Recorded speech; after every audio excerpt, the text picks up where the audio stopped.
A recent Windows 11 update took your Copilot icon and moved it to the extreme right in the toolbar. But what it also did at that time, when it moved that icon over to the extreme right, there used to be the ability to show your desktop by simply going all the way to the extreme right on that toolbar. Well, that's disappeared. I can't get to my desktop, meaning getting rid of whatever is blocking the desktop. But there's an easy way to get it back. Let me show you how. Go to an empty spot on the taskbar, do a right click, and select Taskbar Settings. Once that opens, scroll down until you get to Taskbar Behaviors.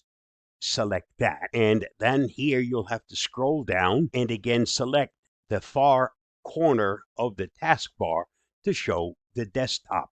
So let's select that.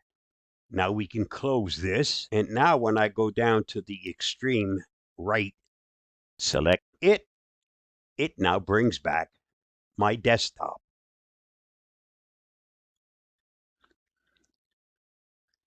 Open my app back up, and of course it's blocking part of the desktop, but the extreme right, select it, and it shows your desktop.